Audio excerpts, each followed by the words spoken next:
Daniel had grown used to silence in the back country. It wasn't the empty kind of silence, but the living silence of the Montana wilderness wind pushing through lodgepole pines, the low rush of the Yellowstone River, and the faint crackle of frost lifting off the ground. He carried his camera over one shoulder, not expecting anything more than the usual images of elk tracks or a black bear rooting along the ridge. After a decade of wildlife photography, he'd learned to move slowly, wait longer than most men could bear, and pay attention to what sounded out of place. That morning, something did. At first, it was faint, almost the squeak of a raven caught in its throat. Daniel stopped walking. He listened again. This was different short bursts, almost pleading. He crouched down, pressing his palm to the damp soil. The cries came again from the slope below. He followed the sound, slipping carefully between the brush. The sight stunned him. Huddled against a fallen spruce was a tiny grizzly bear cub, smaller than the frame of his camera bag.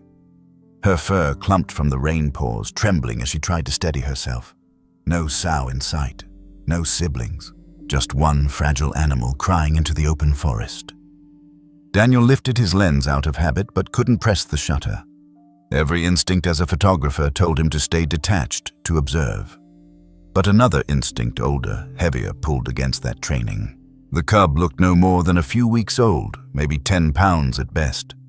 He knew the statistics: most orphaned cubs in the Rockies don't survive their first year. Without a mother, the odds are brutal. 7 out of 10 never make it. Predators, starvation, even exposure. Daniel whispered out loud. Though there was no one to hear, "Where's your mother?" He circled slowly, scanning for tracks. Nothing. No drag marks, no signs of hunters or a vehicle. A cub without a sow is rare, and usually it means tragedy. He'd seen reports before a mother struck on a highway or killed for wandering too close to ranch property. Sometimes the cubs vanish before anyone even notices. The cry came again, sharp and pitiful. Daniel felt it pull straight through him. Years earlier, he had lost his younger sister in a sudden accident. The grief had left him hollow for months. Looking at the trembling cub now, that same ache returned. He knelt closer, and for a moment it felt as if the universe had placed a wounded child in front of him. He knew the right procedure call: fish and wildlife marked the location weight. That's what he had done countless times when stumbling across injured wild animals. Wildlife rescue teams exist for a reason. But out here, cell service didn't exist. And even if he could call, he doubted they'd arrive quickly. He also knew that some cubs, if too dependent on humans, end up euthanized rather than rehabilitated. That thought tightened his chest. The cub stumbled toward him, let out a faint moan, then collapsed back onto her belly. Daniel lowered his camera and whispered, "Easy, little one." He could already hear the voice of reason scolding him. "You're crossing a line. You're not her family. She belongs to the wild. But what happens when the wild abandons her?" He thought of the animal sanctuaries he had photographed before, rows of cages holding creatures that once roamed free. A mountain lion pacing in endless circles. A black bear gnawed the bars until its gums bled. They had been raised by humans and could never return to the forest. The thought chilled him. He didn't want that fate for her. A man arrested in Idaho last year for secretly raising a wolf pup he claimed had looked at him like a son. The pup was confiscated. The man paid heavy fines and was banned from state parks. Daniel knew the legal risk: grizzly bears are federally protected under the Endangered Species Act. Possession without permits is a crime. But when he looked again at the cub, the choice felt less like a calculation and more like a calling. He slid his jacket off, wrapping the fabric around the small body. She whimpered, but didn't resist. In his arms, she felt shockingly light. Too light for a grizzly. He could feel each bone beneath her damp fur. Daniel pressed her close, feeling her heartbeat flutter against his chest. For the first time in years, he felt responsible for more than just a photograph. The hike back to his truck seemed endless. Every branch snap made him check over his shoulder. A sow could still appear. Bears have been known to leave cubs temporarily while foraging, but by the time he reached the trailhead, no adult had shown. Only the cub's faint breaths accompanied him. When he reached his pickup, he paused. This was the last chance to turn back to place the cub where he'd found her and hope a mother returned. He pictured what would likely happen if he drove away. Coyotes, cold nights, starvation. His jaw tightened. He opened the passenger door, laid the cub gently on a folded blanket, and whispered, "I'll keep you safe, just for now." As the truck rumbled down the dirt road, Daniel's hands shook on the wheel. He tried to convince himself this was temporary. A day, maybe two, long enough to get her stable, then he'd figure out where to take her. But deep down, another voice murmured, "This is no temporary rescue. This is the start of something you can't undo." The cub stirred, letting out a squeak that sounded almost like a question. Daniel smiled, despite the weight pressing on his chest. "You need a name," he said softly. "But first, we need to get you warm." He turned onto the highway, the wide sky above him streaked with late spring clouds. Behind him, Yellowstone's peaks stood solemn as if silently judging his choice. Ahead lay the small cabin he rented on the edge of Livingston. He had built it as a refuge for photography trips, never imagining it might one day shelter a wild animal. As miles passed, he thought of all the cute animals he'd captured on film fox kits, playing in snowdrifts, moose calves, wading through ponds. Even black bear cubs tumbling like children down slopes. He'd always loved to share those wildlife photography moments with audiences who felt disconnected from wild animals. But now, the subject of his lens had stepped into his life, trembling in the passenger seat. He remembered a conservation worker once telling him, "We can rescue wild animals, but we can't replace what the wild teaches them." At the time, it sounded wise. Now it sounded cruel. What lesson was this cub supposed to learn alone in a wet forest, starving? Maybe his role wasn't to replace the wild, but to keep her alive until she could return to it. Daniel knew there would be critics. People would say he acted out of selfishness, not compassion. He wanted a rare animal video for himself, or the thrill of taming a grizzly bear cub. He bristled at the thought. This wasn't about vanity. It was about a fragile life shivering beside a log. He tightened his grip on the wheel. "You're not a trophy," he whispered. "You're family now." Somewhere between those words and the cub's faint sighs, he realized he had already made his choice. Later, when he would replay this day in memory, he'd wonder whether it was fate foolishness or something deeper that pushed him. But in that moment, as the headlights cut through the dim Montana evening and the cub curled into his jacket, the decision felt inevitable. Sometimes love doesn't wait for permission. It doesn't ask whether the path is safe or legal. It simply acts. For Daniel, this lesson arrived in the shape of a trembling grizzly cub who looked at him as if he were the only world she had left. As he pulled into the gravel drive of his cabin, he felt a strange calm. He didn't know what tomorrow would bring or how long he could keep his secret. But he knew the story between him and the bear cub had just begun. And as Luna, though he didn't know her name yet, breathed softly in the seat beside him, Daniel realized he was no longer only a photographer of wild animals. He had stepped into a role he'd never prepared for a guardian. The cub was safe for now, but safety came with its own dangers. Daniel had no plan, no supplies, and a neighbor who had already asked too many questions. The secret life of raising a bear cub was about to begin.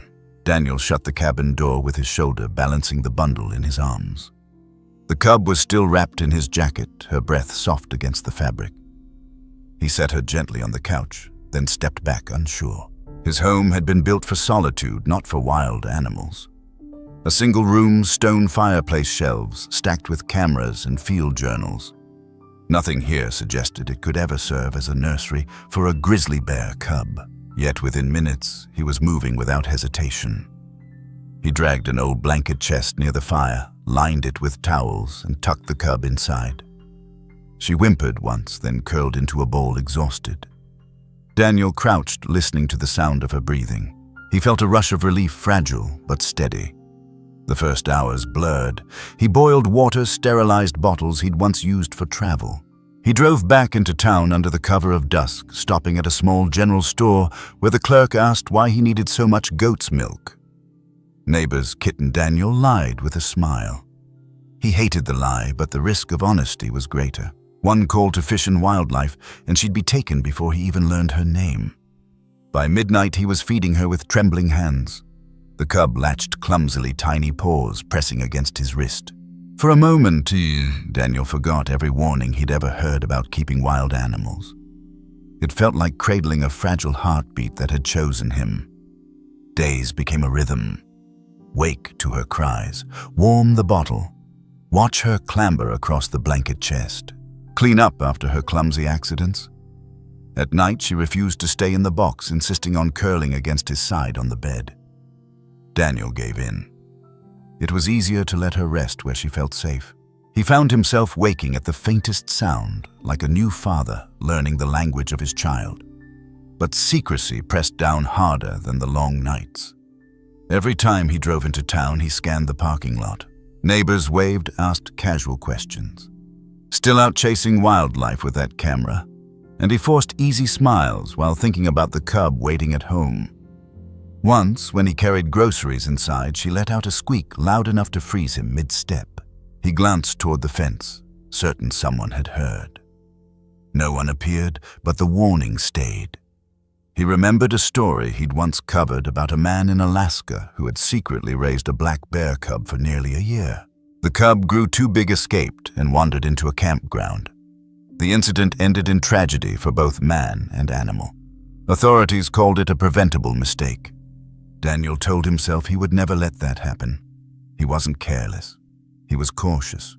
He was different, but doubt still crept in. Meanwhile, the cub grew fast. Within weeks, she doubled her weight from 10 pounds to 20, her little claws leaving marks on the wooden floor. Daniel began keeping notes the way scientists do. Day 15, first climb onto chair. Day 21 recognizes the sound of the bottle. Day 28 attempted to growl, sounded like a cough. These scribbles weren't for research. They were keepsakes, proof that he was witnessing a life bloom. One evening, after feeding, Daniel sat back and watched her tumble across the rug, batting at an old tennis ball. She stopped, looked up at him with eyes still too large for her face, and let out a sound somewhere between a chirp and a bark.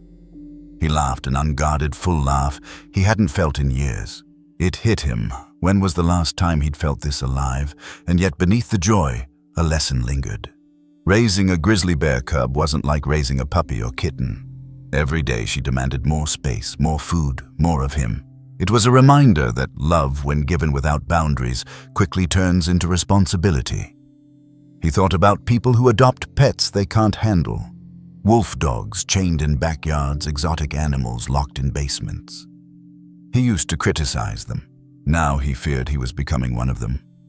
Still, when he tucked her into the blanket chest that night and she clung to his thumb before drifting off, he couldn't imagine letting her go.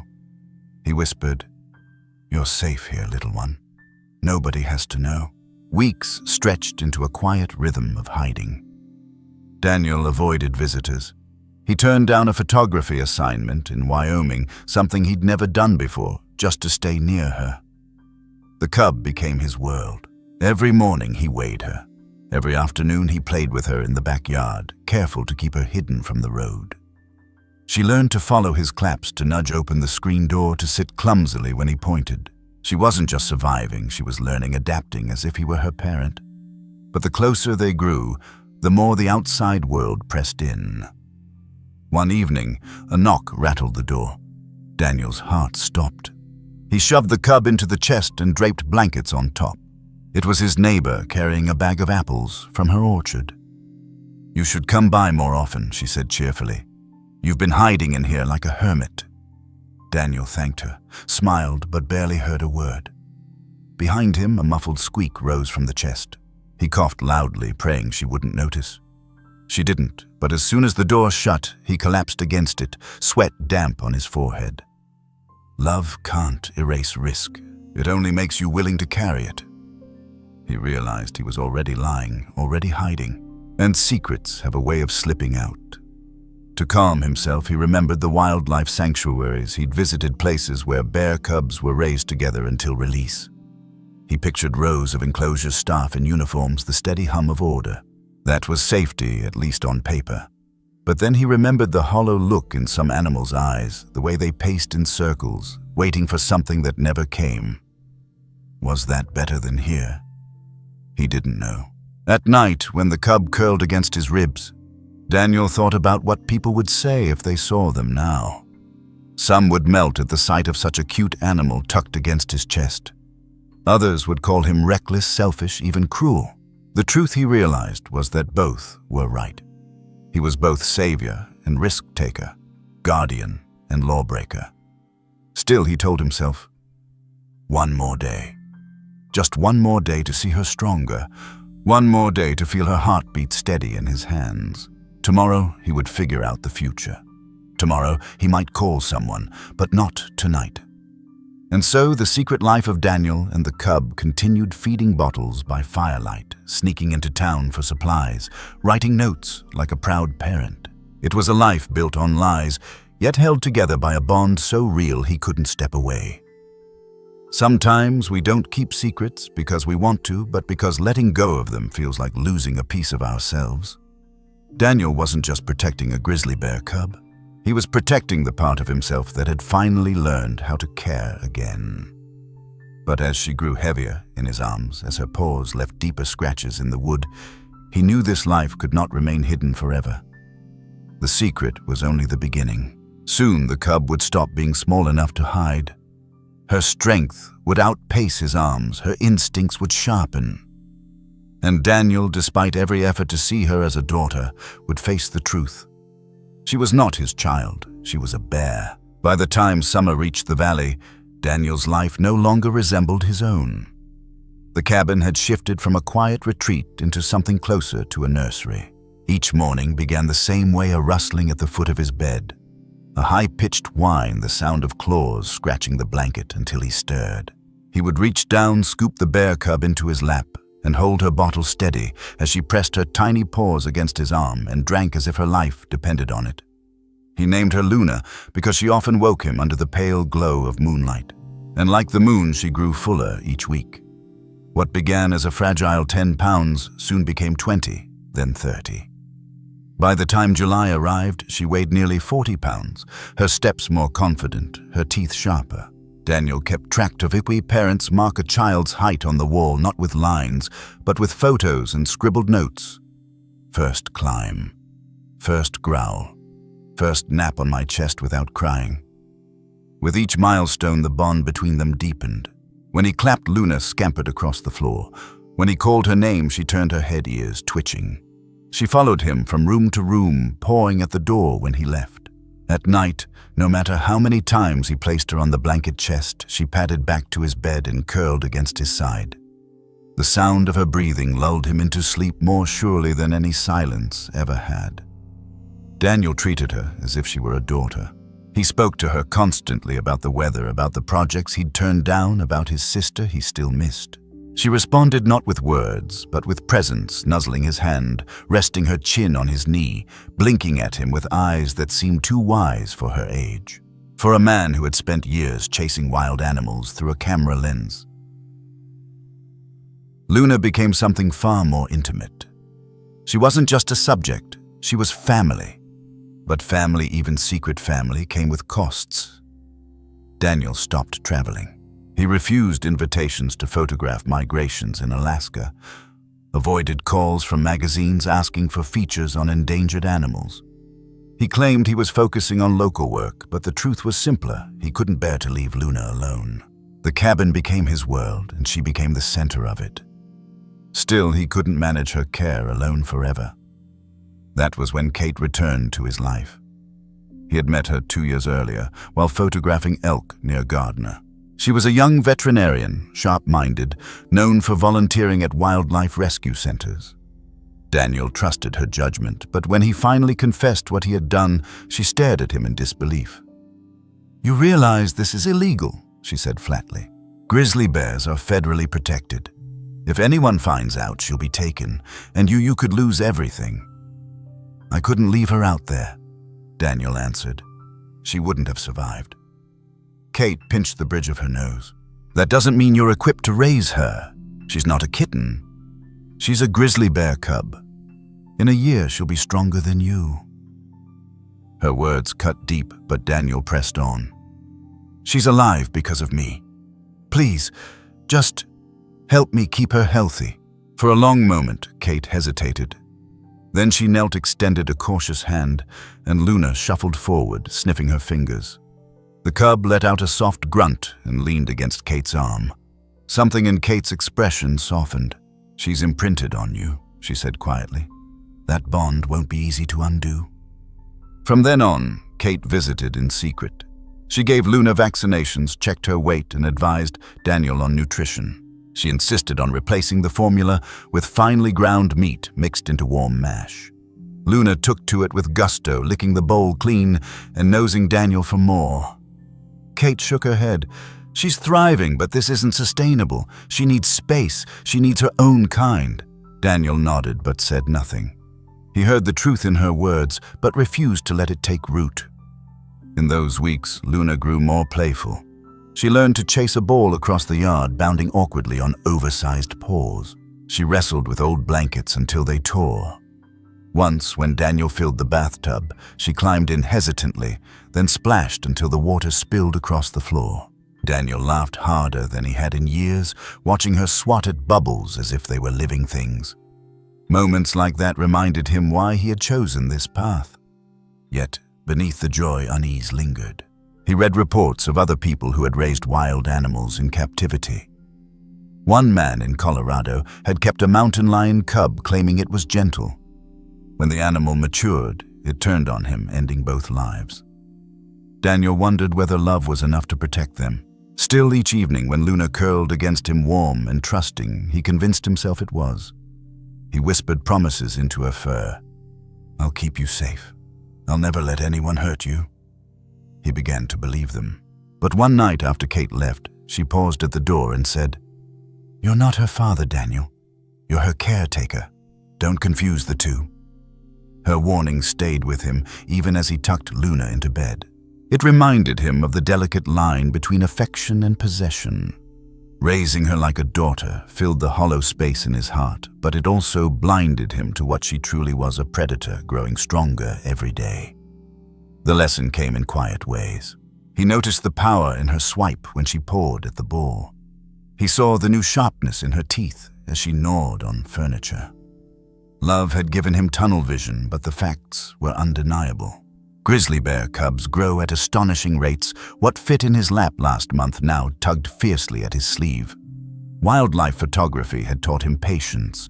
Luna was teaching him humility. Still, Daniel chose to see her through the lens of family. He captured moments on camera, not for magazines, but for himself, her first successful climb up a log, her attempt to mimic his claps, the way she trotted after him like a loyal dog. He printed some of the photos, pinning them on the wall as if they were portraits of a child. From the outside, it would have looked absurd, but to Daniel, these were memories being written proof of a bond no one could take away. In caring for Luna, he was also healing himself. The loneliness that had haunted him since his sister's death had lifted. In its place stood a daily rhythm of nurturing, of being needed. Luna had given him back a sense of purpose, yet purpose is not without consequence. Each passing week tightened the knot of secrecy. Neighbors asked why they hadn't seen him in town. A delivery driver mentioned hearing odd sounds near the cabin. Daniel smiled and deflected, but the tension never eased. One afternoon, while Luna played in the yard, a shadow crossed the fence line. Daniel's stomach dropped. A fisherman from down the road waved as he passed, and Luna froze, eyes locked on the stranger. Daniel clapped twice, and she bounded back inside, but the moment rattled him. Their world was growing too small to contain her. That night, as Luna snuggled beside him, Daniel stared at the ceiling. He thought of Kate's words, of the risks stacking higher with every pound she gained. Still, when he looked down at the cub, her paws twitching in a dream, her breath soft against his arm, he couldn't imagine letting her go. Was he protecting her, or was he holding her hostage to his need for love? The answer shifted daily, and perhaps that was the most dangerous truth of all. Daniel believed love would be enough, but as Luna's claws grew sharper and her instincts stronger, the line between daughter and predator blurred. The day was coming when love alone could no longer keep them safe. It happened on an ordinary evening, the kind Daniel had come to treasure. Luna had finished her bowl of meat mash and was bouncing across the living room, swatting at a ball of rope he'd tied together. She had grown thick with muscle, already past 70 pounds strong enough to topple a chair without trying. Daniel sat cross-legged on the floor, clapping as she tumbled after the ball. For a moment it felt safe, like any parent playing with a child. Then, in a blink, the moment turned. Luna lunged harder than before, claws out. She struck his forearm by accident. Daniel felt a hot sting, looked down, and saw 4 red lines tearing across his skin. Blood welled instantly. Luna froze wide-eyed, as if she didn't understand what she'd done. Then she sniffed his arm, licked once, and patted away. Daniel pressed a towel to the wound, heart pounding. It wasn't deep, but it was real. For the first time, he saw her not as a daughter, but as what she truly was, becoming a predator. He cleaned the cut, wrapping it tightly, trying to calm his breathing. He told himself it was nothing. But the truth pressed in grizzly bear cubs grow fast. By 18 months, they can weigh over 150 pounds, stronger than any human, and even play can kill. He thought of the reports he'd read, fatal encounters between people and grizzlies. More than 100 in the last half-century across North America. Most began with simple accidents, surprise encounters, protective mothers, humans thinking they could predict wild animals. The statistics echoed like a warning bell. What chance did he have, trying to raise one inside a cabin? That night he sat awake, listening to Luna breathe at the foot of the bed. His bandaged arm throbbed. He thought of Kate's words. She's not a kitten. She's a grizzly bear cub. In a year, she'll be stronger than you. He had brushed it off as worry before. Now it sounded like prophecy. Still, the next morning, when Luna bounded into his lap, he couldn't turn her away. He stroked her head, whispering, "It's okay. You didn't mean it." Love made excuses. But fear had entered the room, and it wouldn't leave. The fear sharpened days later when a knock shook the cabin door. Daniel's heart lurched. He shoved Luna into the back room and pulled a blanket over the doorway. When he opened the door, a uniformed wildlife officer stood there, hat in hand. "Afternoon," the officer said. "We've had reports of strange noises up this way. Bears, maybe. Thought I'd check in." Daniel forced a smile. "Just me working late nights. Might have been coyotes." The officer glanced past him into the cabin. Daniel blocked the view with his body pulse hammering. "Well, stay alert," the man said finally. "A lot of wild animals are roaming close to town this season." He tipped his hat and left. Daniel shut the door and leaned against it, trembling. Behind him, Luna whimpered softly. He realized just how thin his secret had become. One wrong sound, one careless moment, and everything would unravel. That evening, Kate came by to check Luna's weight. She noticed the bandage on his arm. "What happened?" Daniel hesitated, then admitted, "She scratched me." "Just playing?" Kate's face hardened. "Daniel, listen to me. This isn't about a scratch. This is about what's coming. She's learning to use her body. She's discovering her instincts. You can't control what's inside her. You have to face that."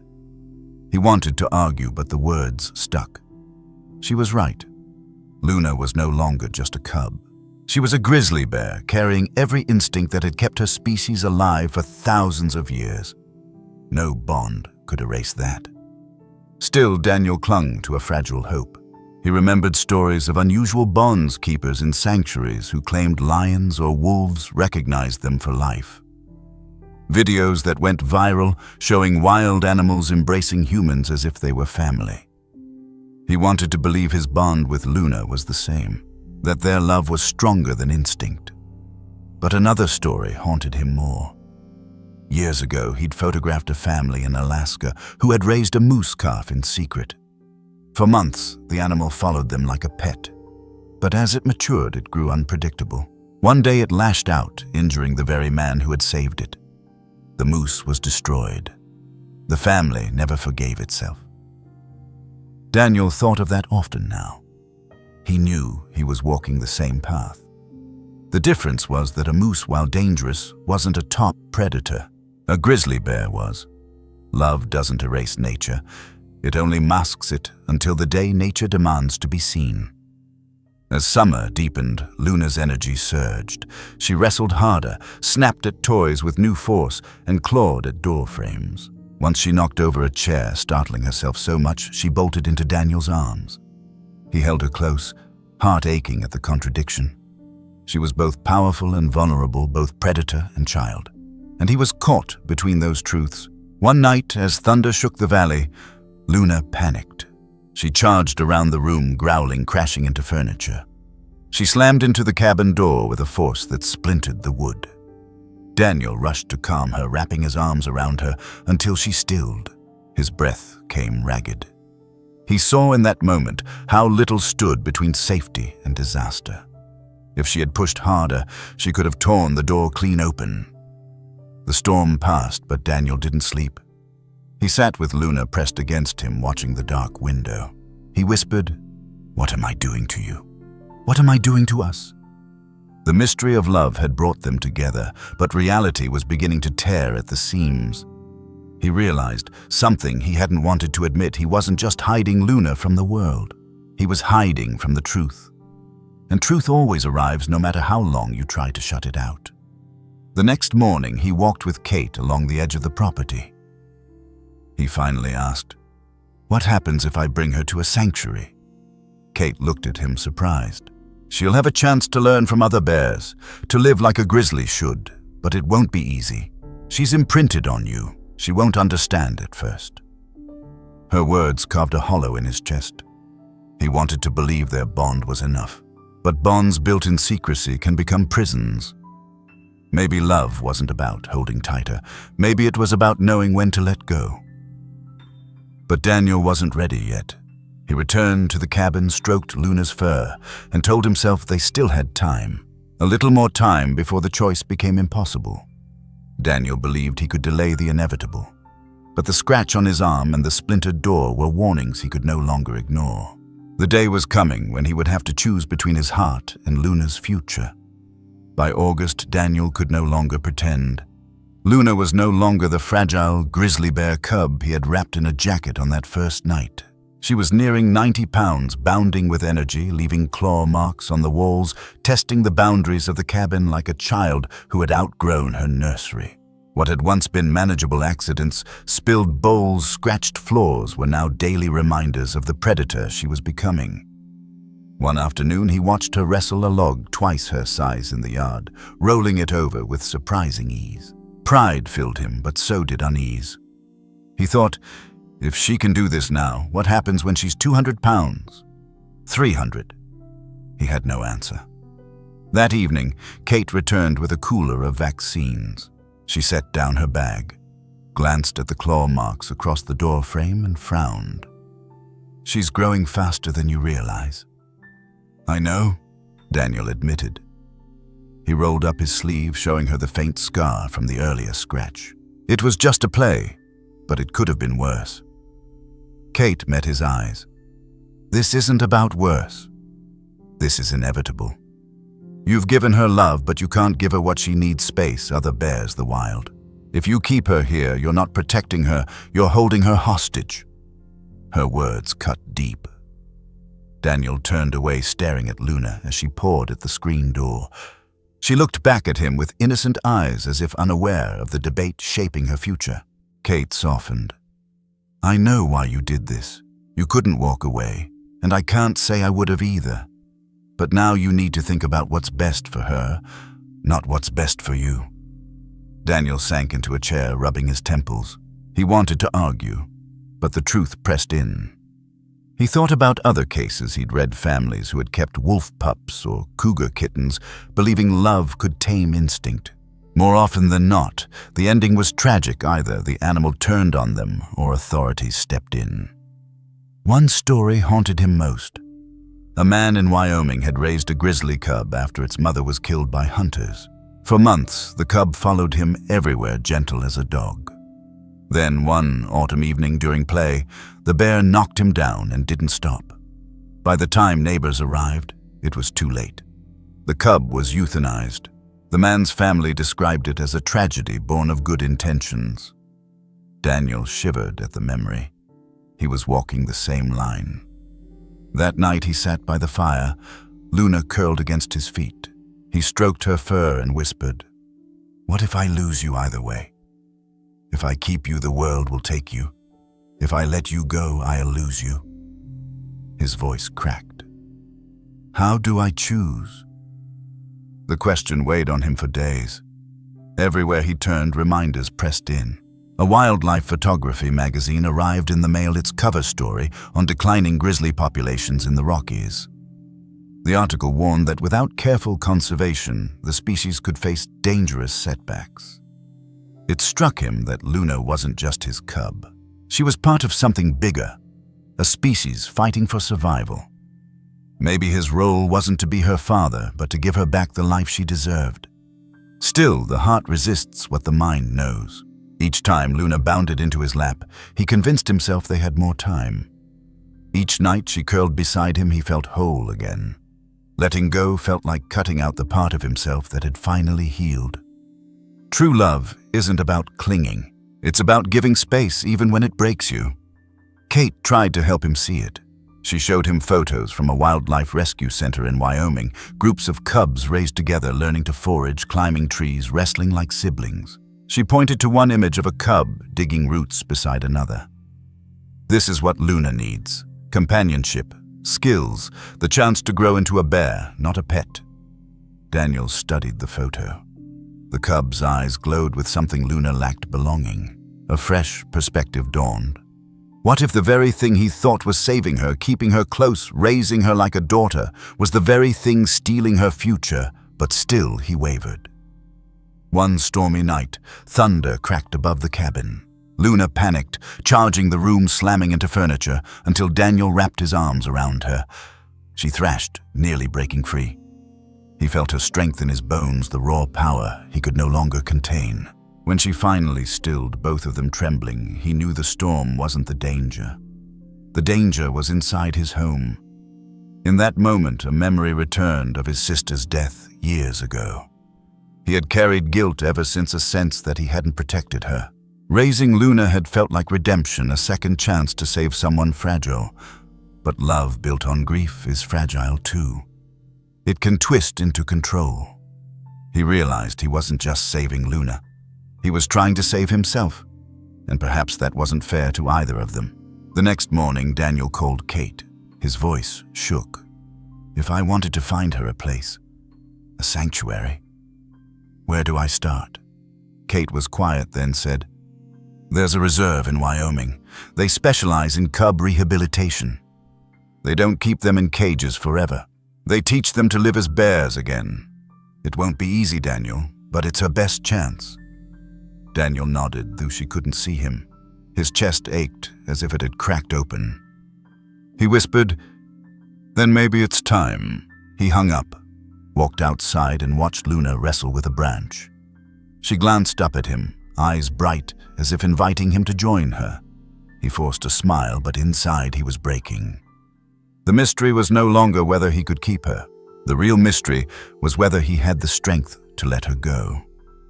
Daniel had reached the crossroads he had feared since the day he carried Luna from the forest.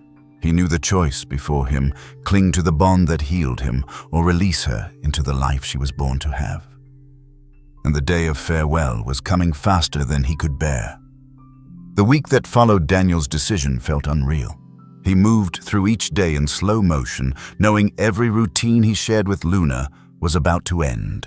He measured out her food, played with her in the yard, tucked her into blankets at night, all the while memorizing her face, her sounds, the way her paws twitched in sleep. Every moment felt like a countdown. Kate helped with the arrangements. She called the Wildlife Rescue Center in Wyoming, a place known for raising orphaned grizzly bear cubs together until they could survive on their own. "They have space," she told him. "They're ready to take her. They'll do everything possible to prepare her for the wild again." Daniel nodded, unable to answer. The night before the drive, he sat on the floor with Luna in his lap. She had grown heavy, nearly 100 pounds now. but she still pressed into him as if she were the small cub he had first carried from the forest. He buried his face in her fur and whispered, "You'll never know what you've given me, but I hope you'll forgive me for letting you go." At dawn, he loaded the truck. He lined a large transport crate with the flannel shirt she always curled into. Luna resisted at first, pawing the ground, but when he laid the shirt inside, she climbed in and circled twice before lying down. Daniel closed the crate door, his chest tightening as the latch clicked shut. The drive to Wyoming stretched like a lifetime. Luna shifted in the crate, whining softly. Daniel spoke to her constantly, telling stories, promising she'd be safe, promising he'd visit. It felt like speaking to a child who didn't understand why her world was changing. When they arrived, the reserve workers greeted them with calm efficiency. They wore plain uniforms, their voices steady, practiced. One of them knelt near the crate. "She looks strong." "You've done well," the man said gently. Daniel barely heard him. His eyes stayed on Luna, who pressed her nose against the bars, searching for him. The release area was wide enclosed with tall fences, but filled with trees, logs, and climbing structures. Several other cubs about Luna's age tumbled together in the grass. Daniel carried the crate closer, his steps heavy. He opened the door slowly. Luna stepped out cautiously, sniffing the air. She looked back at Daniel, confusion in her eyes, as if asking why he wasn't following. He knelt, arms open, and for a moment she pressed her head into his chest. Then one of the other cubs approached. Luna hesitated, then bounded toward it, distracted by the new presence. Daniel stayed on his knees, tears burning his eyes. He watched her wrestle awkwardly with the other cub, then glanced back at him one last time before chasing after her new companion. The sight both shattered and soothed him. One of the workers placed a hand on his shoulder. "She'll adjust. They always struggle at first, but instinct takes over. What you gave her those first months of survival that mattered. But now, she needs this." Daniel nodded through the words blurred through his grief. He stayed for hours watching as Luna explored the space. She followed other cubs, copied their digging, and tried climbing the logs. It wasn't perfect. Sometimes she wandered back toward the fence looking for him, but each time another cub pulled her back into play. Slowly, her instincts began to surface. That evening, as the workers prepared to close the gates, Daniel whispered goodbye. He didn't use words of farewell, just a soft, steady voice as he had on their first night together. "Safe now. You're safe." The drive home felt longer than the one that had brought him there. The crate sat empty in the back seat, the flannel shirt still inside, carrying only her scent. Daniel gripped the wheel until his knuckles whitened, fighting the urge to turn around. At one point, he pulled over on the side of the highway and sobbed, the weight of silence pressing down harder than he'd imagined. Back at the cabin, the emptiness was unbearable. The bowl in the corner, the ball of rope, the claw marks on the door, all reminders of a presence now missing. He wandered the rooms in circles, half expecting to hear her whine or feel her paw at his leg. Instead, there was only quiet. For days, he moved through life like a ghost. He ate little, slept less. Nights were the hardest. He'd wake expecting to feel her curled against him, only to face the cold emptiness of the bed. He sat awake for hours, staring at the ceiling, wondering if she was frightened, if she missed him, if she understood why he'd left her. Kate visited often. She reminded him this was the right choice. You didn't abandon her, you gave her a chance. He wanted to believe her, but guilt gnawed at him. Had he stolen her from the wild by taking her that first night only to abandon her again? One evening, Kate suggested something different. Go see for yourself. Visit the reserve. Watch her. Let her show you she's okay. Weeks later, Daniel returned. From a safe observation platform, he saw Luna running across the enclosure with 3 other cubs. She had grown larger, stronger, her fur thick and shining. She wrestled with another cub, then rolled onto her back, kicking her paws playfully. For a long time, she didn't even glance toward the platform. She was too busy being a bear. Daniel's heart ached, but it also eased. Watching her thrive without him, he realized the truth: she didn't need him anymore. And maybe that was the point. The lesson came sharply but clearly. Love is not proven by how tightly we hold on. It's proven by whether we can let go when holding on would harm. On the drive home, Daniel felt lighter, though the grief remained. He thought of other people who had raised wild animals, some who had failed, some who had succeeded. The difference wasn't in how much they loved. It was whether they could place the animal's needs above their own. That was the dividing line between tragedy and redemption. For Daniel, the mystery of his bond with Luna would never fully fade. He would always wonder if she remembered him, if some trace of their nights by the fire lived inside her. But he also knew that mystery was part of the gift. Some questions are not meant to be answered. Back at the cabin, he sat by the fireplace with the empty crate beside him. He placed his camera on the table, scrolling through photos of Luna's first days, the trembling cub, the bottle feeds the first climb. He smiled through tears. "You'll always be mine," he whispered, "but not to keep." The farewell had come, but the silence it left was heavier than Daniel imagined. Now he had to face life without Luna, learning whether love could still guide him once the wild had taken her back.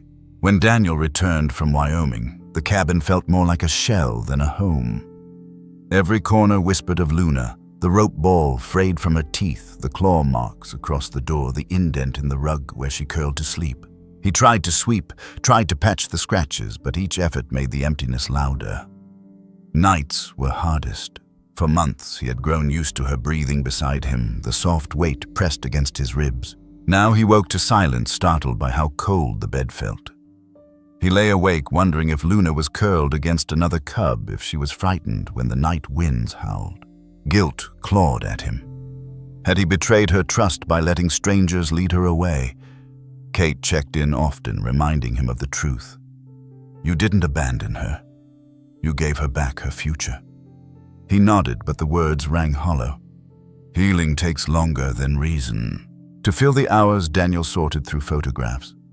Thousands of frames, Luna at a month old, eyes still hazy. Luna climbing the couch triumphant. Luna rolling in the bathtub, bubbles flying. Each image stabbed and soothed at once. He printed them, pinned them across one wall. It looked like a family album, except the child was a grizzly bear cub. He considered deleting them all, erasing the temptation to dwell. But something stopped him. He realized these pictures weren't just memories, they were evidence of something deeper, that love between humans and wild animals, however fragile, could exist. And maybe sharing that story could help others see bears not as threats or trophies, but as lives worth protecting. Slowly, he began to step outside again. He walked trails near the Yellowstone border, camera in hand, though his heart wasn't in it at first. Every shadow reminded him of Luna. Yet with each hike, he began to notice more the tracks of elk, the calls of coyotes, the vast sky that had always been there. The world hadn't shrunk with Luna's absence. He had simply stopped seeing it. One afternoon, he visited a local wildlife conservation office. He introduced himself, explained his work as a photographer, and without revealing Luna's secret, offered to volunteer. The director, a gray-haired woman who had spent decades tracking bears, welcomed him.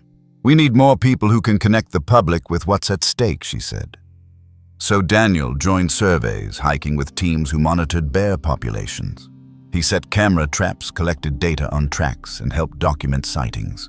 At night, he edited footage of wild grizzlies moving through forests, mothers guiding cubs across rivers. The work was different from raising Luna, yet in its own way just as intimate. There were days, he faltered. Once while reviewing footage, he saw a cub stumble after its mother, the resemblance to Luna so strong it broke him.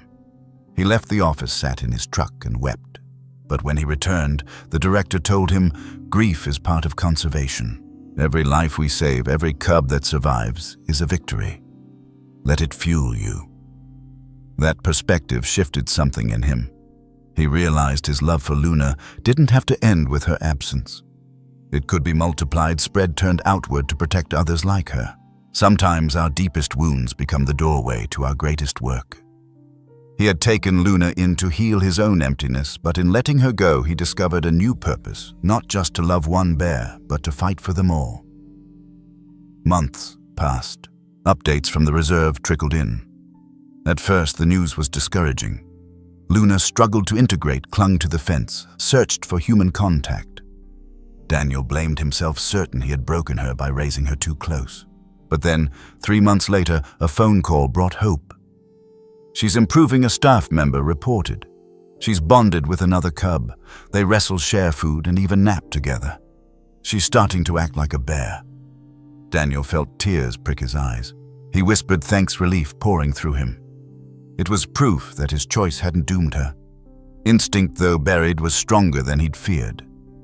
6 months later, he was invited to visit.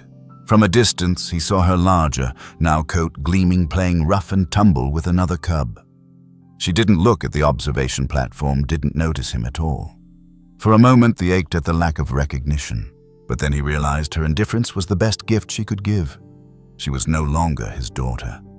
She was a bear. Driving home, he carried not despair, but peace. He thought about the many people who had tried to keep wild animals as pets, often with disastrous outcomes. Videos of cute animals on couches drew millions of views online, but behind them lay risks, accidents, and even deaths. He had skirted that edge and survived, but he knew others might not. His story could serve as a warning, an honest one tinged with both beauty and danger. So Daniel began to speak. At local libraries, community centers, and even schools, he shared his photographs, not just of Luna, but of wild bears in Yellowstone. He explained their role in ecosystems, how their survival affects everything from rivers to forests. He told the truth gently that raising a bear cub had taught him love, but also humility. Wild animals don't belong in homes, but in the wild, where their instincts guide them. Audiences leaned in, some wiping tears, some asking how they could help. For many who had never seen a bear outside a screen, Daniel's voice bridged the gap. His story gave them reason to care. Through it all, the cabin changed again. Where once it had been silent with grief, it grew busy with new purpose. Maps covered the table showing survey routes. Photos lined the walls, not just of Luna, but of other bears he encountered, mothers with cubs. Grizzlies, fishing rivers, black bears near the forests. The cabin no longer felt empty. It felt alive with the mission he had chosen. Yet, mystery lingered. Sometimes late at night, he dreamed of Luna. Not as the grown cub he had seen at the reserve, but as the trembling little one he had first carried from the forest. In those dreams, she pressed against him, breathing softly, wave in his arms. He woke with tears, but also with gratitude. Some loves remain inside us forever, shaping every step that follows. He didn't lose Luna. He carried her forward in everything he did, every photograph, every story shared, every life protected. She had given him purpose, and that purpose would not fade. As the first anniversary of Luna's release approached, Daniel prepared for one more visit. He didn't know if she would recognize him, but he knew the moment would bring closure, and perhaps the final lesson about what it means to truly love the wild. The year passed faster than Daniel expected. Seasons rolled through the valley. Spring thaw, summer storms, autumn gold. Winter silence, and with each change he marked the calendar. Until the day came when he could see Luna again. He told himself not to hope too much. She might not remember him at all. She might have already outgrown any bond they once shared. But he knew he had to go. When he arrived at the Wyoming Reserve, the staff led him to a safe platform overlooking the grassland enclosure. He gripped the railing, eyes scanning the horizon. Then he saw her. Luna was no longer a cub. She was close to 300 pounds now, her fur thick, her stride powerful. She moved with the confidence of a grizzly bear who had claimed her place in the world. Daniel watched in silence as she wrestled with 2 other bears, their movements fierce but playful. At one point, she reared onto her hind legs, batting the air with strength that reminded him just how far she had come. She looked nothing like the trembling little creature he had carried from the forest. Yet in the tilt of her head, in the glint of her eyes, he could still see the cub who once curled against his chest. She didn't glance toward the platform. She didn't pause to search for him. And Daniel realized this was the greatest gift of all. She wasn't waiting for him anymore. She was living as she was meant to live, wild free with her own kind. His throat tightened, but not with grief. It was pride. She had become what she was always meant to be. The staff member beside him spoke quietly. "She's one of our strongest cubs. We expect she'll be ready for partial release next year. She'll learn to forage beyond the fences then, if all goes well, live fully in the wild." Daniel nodded, unable to speak. His eyes blurred with tears, but his heart was calm. He understood now his love hadn't trapped her. It had carried her through the most fragile stage of her life until she could return to the path nature intended. As he drove home that evening, the lesson crystallized. True love is not measured by how much you keep, but by how much you're willing to let go. He thought of the many people who dream of keeping wild animals as pets, enchanted by videos of cute animals online. What those images never show is the danger, the cost, the truth that wild animals have instincts too powerful to suppress. He had nearly learned that the hard way, but by stepping back, he had given Luna not just survival, but freedom. And that lesson extended beyond wildlife. It touched every corner of life, family relationships, even dreams. Sometimes holding on too tightly crushes what we love. Sometimes the bravest act is to release, trusting that the bond remains even in absence. Weeks later, Daniel gave a talk at a local community center. He showed a photograph of Luna as a cub, eyes still cloudy, wrapped in his jacket. Then he showed a video of her at the reserve, charging across the field with the other bears, stronger than ever. The audience gasped, some wiping tears. Daniel told them, "This is why conservation matters. Every bear we protect, every habitat we preserve gives them the chance to live like this. Not behind walls, not in cages, but as they were meant to." A woman in the back raised her hand. "Do you think she still remembers you?" Daniel smiled softly. "Maybe. Maybe not. But that's not the point. What matters is that she remembers she's a bear." The room went quiet. And in that quiet, Daniel felt the mystery of his story settling into others' hearts. Driving home that night, he realized Luna would always live inside him. Not just as a memory, but as a guide. Her short time in his cabin had healed the wounds of his past. Her release had taught him humility. Her survival had given him purpose, and those gifts would remain no matter where she roamed. He continued volunteering, photographing, and speaking. Each time he looked through his lens at a mother grizzly guiding her cubs, he thought of Luna. Each time he heard of wildlife rescue efforts, he imagined the countless other cubs who might one day return to the wild because someone cared enough to act. We often believe wild animals need us, but in truth it is we who need them. We need their presence to remind us of our place in the larger story, to teach us humility, to heal the loneliness of believing we stand apart from nature. And perhaps that was Luna's greatest gift. She had shown Daniel that connection with the wild is not about possession, it is about belonging. 1 year to the day after their farewell, Daniel stood outside his cabin at dusk.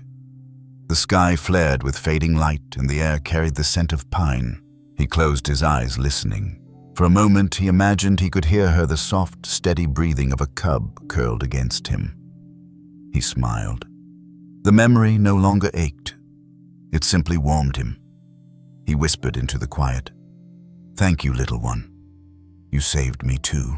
The story of Daniel and Luna doesn't end in a cabin or a reserve. It continues in every person who hears it and chooses to see wild animals not as pets, not as trophies, but as fellow travelers on this earth. And now it continues with you. What are you holding on to that might need to be set free? What in your life would grow stronger if you stopped trying to control it and allowed it to become what it was meant to be? That is the mystery. Luna leaves us with the paradox that letting go can be the truest form of love.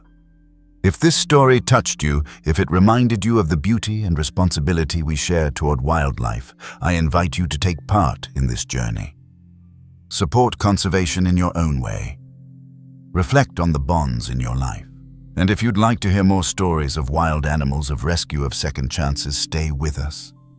Like this video if Luna's journey moved you. Subscribe to the channel so together we can keep exploring the world of wildlife photography, animal rescue, and the lessons these incredible creatures teach us. Share it with someone who might need reminding that love in its purest form is not about keeping, it's about setting free.